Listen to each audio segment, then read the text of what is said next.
ایک بادشاہ ایک مرتبہ شکار کو گیا اور جنگل میں اتفاق سے راستہ بھول کر اپنے ساتھیوں سے بچھڑ گیا، اور ترا یہ کہ شام ہو چکی تھی۔ بادشاہ پریشانی سے ایک سمت کو دیکھ رہا تھا۔ دور، بہت دور گھنے درختوں کے درمیان تھوڑی سی روشنی نظر آتی۔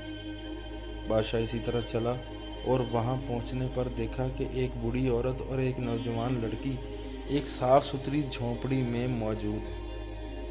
بادشاہ نے آگے بڑھ کر ضعیفہ کو سلام کیا اور رات میں پناہ لینے کی اجازت چاہی۔ بڑھیا نے بڑی خوشی سے مہمان کا استقبال کیا اور اس کی خوب آؤ بھگت کی۔ بادشاہ نے دیکھا کہ بڑھیا کی جھونپڑی کے پاس ایک ایسی تندرست گائے بدی ہے کہ اس قدر تندرست اور خوبصورت گائے شاہی محل میں بھی نہ تھی۔ خیر صبح ہوئی اور بادشاہ جب جاگا تو کیا دیکھتا ہے کہ ضعیفہ کی لڑکی گائے کا دودھ نکال رہی ہے۔ بادشاہ حیران تھا کہ گائے نے تقریباً 1 من دودھ دیا تھا۔ اسی وقت بادشاہ نے سوچا کہ ہو نہ ہو یہ جنگل کی گھاس کا اثر ہے۔ اب دارالحکومت پہنچتے ہی جنگل کو چراگاہ میں تبدیل کرا دوں گا اور یہاں صرف شاہی مویشی ہی چرا کریں گے۔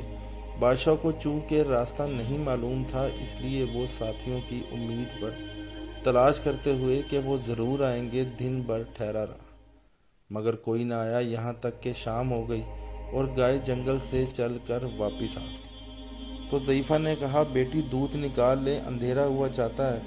جب وہ لڑکی دودھ نکالنے بیٹھی تو خلاف توقع دودھ بہت ہی کم نکلا۔